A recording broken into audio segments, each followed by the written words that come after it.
ఆకాశవాణి ప్రాంతీయ వార్తలు చదువుతున్నది కె సుగుణ. ముఖ్యాంశాలు: వరలక్ష్మీ వ్రతం సందర్భంగా రాష్ట్ర ప్రజలకు గవర్నర్ ఎస్ అబ్దుల్ నజీర్, ముఖ్యమంత్రి నారా చంద్రబాబు నాయుడు శుభాకాంక్షలు తెలిపారు. ప్రజలకు మెరుగైన రవాణా సౌకర్యాలను కల్పించేందుకు చర్యలు తీసుకుంటున్నామని రవాణా శాఖ మంత్రి మండిపల్లి రాంప్రసాద్ రెడ్డి అన్నారు. ప్రధానమంత్రి సూక్ష్మ ఆహార శుద్ధి పరిశ్రమల క్రమబద్దీకరణ PMFME పథకం అమలులో రాష్ట్రానికి జాతీయ పురస్కారం లభించింది. తిరుపతి జిల్లా ఏర్పేడులోని భారతీయ విజ్ఞాన పరిశోధనా సంస్థ 8వ స్నాతకోత్సవం రేపు జరగనుంది. ఇక వార్తల వివరాలు. వరలక్ష్మీ వ్రతం సందర్భంగా రాష్ట్ర ప్రజలకు గవర్నర్ ఎస్ అబ్దుల్ నజీర్, ముఖ్యమంత్రి నారా చంద్రబాబు నాయుడు, ఉప ముఖ్యమంత్రి కె పవన్ కళ్యాణ్ ఈరోజు శుభాకాంక్షలు తెలిపారు. వరలక్ష్మీ వ్రతం భక్తి భావాలను పెంపొందించడంతో పాటు కుటుంబ బంధాలు, సామాజిక సామరస్యాన్ని మరింత బలోపేతం చేస్తుందని గవర్నర్ పేర్కొన్నారు. వరలక్ష్మీదేవి ఆశీస్సులు రాష్ట్ర ప్రజలందరిపై ఉండాలని ముఖ్యమంత్రి నారా చంద్రబాబు నాయుడు ఆకాంక్షించారు. వరలక్ష్మీ వ్రతం భక్తి శ్రద్దలకు, కుటుంబ సౌభాగ్యానికి, సంస్కృతి సంప్రదాయాలకు ప్రతీకని ఉప ముఖ్యమంత్రి కె పవన్ కళ్యాణ్ అన్నారు. ప్రజలకు మెరుగైన రవాణా సౌకర్యాలను కల్పించేందుకు చర్యలు తీసుకుంటున్నామని రవాణా శాఖ మంత్రి మండిపల్లి రాంప్రసాద్ రెడ్డి తెలిపారు. కాకినాడ జిల్లాలోని అన్నవరం ఆర్టీసీ బస్టాండ్ను మంత్రి ఈరోజు ఆకస్మికంగా తనిఖీ చేశారు. బస్టాండ్లో ప్రయాణికులకు అందుతున్న మౌలిక సదుపాయాలపై అధికారులను వివరాలు అడిగి తెలుసుకున్నారు. అనంతరం ప్రయాణికులతో మాట్లాడిన మంత్రి మహిళలకు ఉచిత బస్సు ప్రయాణం కల్పిస్తున్న స్త్రీశక్తి పథకంపై వారి అభిప్రాయాలను తెలుసుకున్నారు. తర్వాత ఆర్టీసీ క్యాంటీన్ను సందర్శించిన మంత్రి డ్రైవర్లు, కండక్టర్లు, సిబ్బందితో మాట్లాడి వారి సమస్యలను అడిగి తెలుసుకున్నారు. తూర్పుగోదావరి జిల్లా నిడదవోలు ప్రభుత్వ ఆసుపత్రి వైద్య సేవలపై వస్తున్న ఫిర్యాదులపై పర్యాటక శాఖ మంత్రి కందుల దుర్గేష్ స్పందించారు.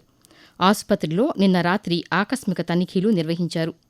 అత్యవసర జనరల్ వార్డులను పరిశీలించిన మంత్రి చికిత్స పొందుతున్న రోగులతో నేరుగా మాట్లాడి వారికి అందుతున్న వైద్య సేవలపై వివరాలు అడిగి తెలుసుకున్నారు.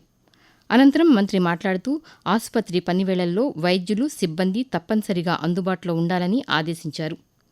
ఆసుపత్రి ప్రాంగణాన్ని పరిశుభ్రంగా ఉంచడంతో పాటు వైద్య సేవలపై ఫిర్యాదులు పునరావృతం కాకుండా చర్యలు తీసుకోవాలని అధికారులను ఆదేశించారు. విజయవాడలోని ఇంద్రకీలాద్రి శ్రీ దుర్గా మల్లేశ్వర స్వామివారి దేవస్థానానికి సంబంధించిన 2 నూతన భవనాలను దేవాదాయ శాఖ మంత్రి ఆనం రామ్ నారాయణ రెడ్డి ఈరోజు ప్రారంభించారు.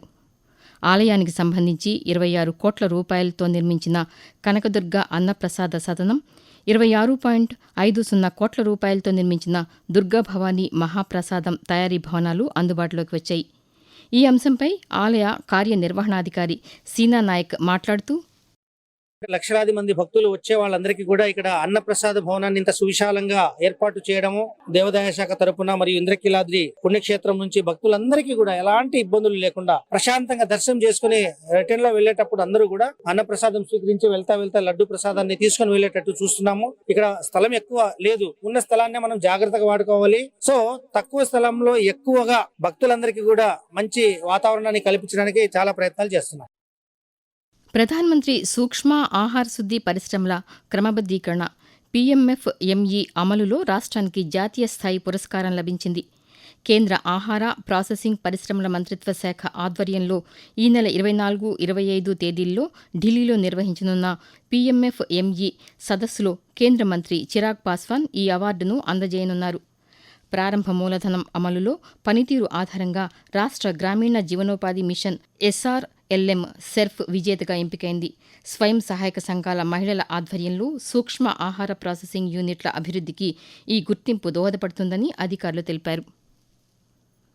విశాఖపట్నంలోని బీచ్ రోడ్లో ఈ నెల 23వ తేదీన ఉదయం 5 గంటల నుంచి 9 గంటల వరకు వాహనాలు, వాకర్లకు అనుమతి ఉండదని కలెక్టర్ ఎం అభిషిక్త్ కిషోర్ ఒక ప్రకటనలో తెలిపారు. బ్రిక్స్ దేశాల క్రీడా మంత్రులు, కేంద్ర క్రీడా శాఖ మంత్రి పాల్గొనే ఫ్రెండ్లీ సైకిల్ ర్యాలీ నేపథ్యంలో ఈ నిర్ణయం తీసుకున్నట్లు తెలిపారు. కోస్టల్ బ్యాటరీ జంక్షన్ నుంచి పార్కు హోటల్ వరకు ఈ ఆంక్షలు అమల్లో ఉంటాయని చెప్పారు. ప్రజలు, వాహనదారులు ఈ విషయాన్ని గమనించి సహకరించాలని కలెక్టర్ కోరారు. ఆకాశవాణి ప్రాంతీయ వార్తలు వింటున్నారు.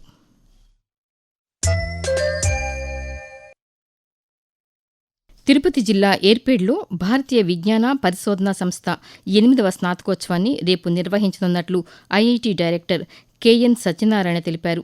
ఆకాశవాణితో ఆయన ఈరోజు మాట్లాడుతూ స్నాతకోత్సవానికి అశోక చక్ర పురస్కార గ్రహీత గ్రూప్ కెప్టెన్ శుభాంశు శుక్లా ముఖ్య అతిథిగా హాజరవుతారని తెలిపారు.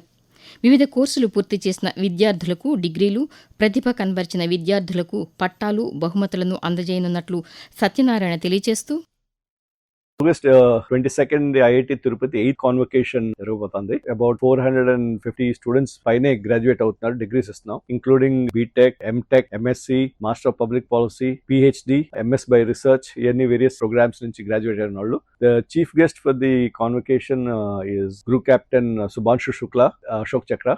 రీసెంట్లీ లాస్ట్ 2025 లో ఆయన స్పేస్ కి వెళ్ళారు. 18 days he was in space. IIT తిరుపతిలో we're planning to start a school of space science and technology. So ఆయన రావటం మాకు ఇట్ ఈస్ అప్రోప్రియేట్.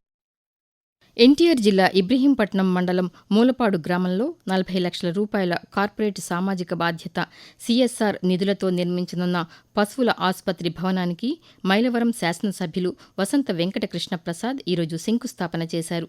ఈ సందర్భంగా ఆయన మాట్లాడుతూ పశువులకు సకాలంలో వైద్యం అందేలా ఆసుపత్రి నిర్మాణానికి చర్యలు చేపట్టినట్లు తెలిపారు. ఆసుపత్రి అందుబాటులోకి వస్తే మూలపాడుతో పాటు పరిసర ప్రాంతాల పశుపోషకులకు కూడా ప్రయోజనం కలుగుతుందని పేర్కొన్నారు. భారత ఎన్నికల సంఘం ఆదేశాల మేరకు ఓటర్ల జాబితా ప్రత్యేక సమగ్ర సవరణ ఎస్ఐఆర్లో భాగంగా రేపు, ఎల్లుండి రంపచోడవరం నియోజకవర్గంలో ప్రత్యేక ప్రచార కార్యక్రమాలు నిర్వహించనున్నట్లు పోలవరం జిల్లా కలెక్టర్, జిల్లా ఎన్నికల అధికారి కె దినేష్ కుమార్ ఈరోజు ఒక ప్రకటనలో తెలిపారు. 2 రోజుల పాటు ఉదయం 9 నుంచి సాయంత్రం 5 గంటల వరకు అన్ని పోలింగ్ కేంద్రాల్లో బూత్ స్థాయి అధికారులు, బిఎల్ఓలు అందుబాటులో ఉంటారు. ఈ సందర్భంగా కొత్త ఓటర్ల నమోదు, ఓటరు వివరాల మార్పు, చిరునామా మార్పు, ఓటర్ల జాబితా నుంచి పేరు తొలగింపు లేదా అభ్యంతరాలకు ఓటర్ల నుంచి దరఖాస్తులు, అర్జీలు స్వీకరిస్తారని తెలిపారు. CR media academy, Nagarjuna university సంయుక్తంగా నిర్వహిస్తున్న జర్నలిజంలో డిప్లొమా కోర్సుకు సంబంధించిన దరఖాస్తు గడువును సెప్టెంబర్ 5 వరకు పొడిగించినట్లు అకాడమీ చైర్మన్ ఆలపాటి సురేష్ కుమార్ ఒక ప్రకటనలో తెలిపారు. జర్నలిస్టు సంఘాలు, పాత్రికేయుల విజ్ఞప్తి మేరకు గడువు పొడిగించినట్లు ఆయన పేర్కొన్నారు. 6 నెలల డిప్లొమా కోర్సుకు వర్కింగ్ జర్నలిస్టులతో పాటు జర్నలిజంపై ఆసక్తి ఉన్న డిగ్రీ ఉత్తీర్ణులైన అభ్యర్థులు కూడా దరఖాస్తు చేసుకోవచ్చని తెలిపారు.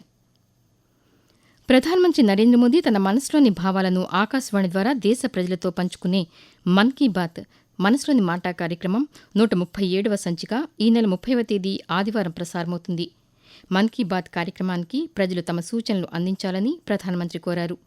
ప్రజలు తమ స్వర సందేశాలను 1800117800 టోల్ ఫ్రీ నంబర్కు గాని, mygov.in వెబ్సైట్కు లేదా నరేంద్ర మోదీ యాప్కు గాని ఈ నెల 28వ తేదీ వరకు పంపవచ్చు. 2047 నాటికి మాదక ద్రవ్యరహిత భారతదేశ నిర్మాణ లక్ష్యంతో ప్రధానమంత్రి నరేంద్ర మోదీ దేశవ్యాప్తంగా నషాముక్త్ యువ ఫర్ వికసిత్ భారత్ అభియాన్ను ప్రారంభించారు. మాదక ద్రవ్యాల వినియోగానికి వ్యతిరేకంగా ప్రజల భాగస్వామ్యంతో నిర్వహిస్తున్న ఈ జాతీయ కార్యక్రమాన్ని మై భారత్ ఆధ్వర్యంలో 100 వారాల పాటు నిర్వహిస్తున్నారు.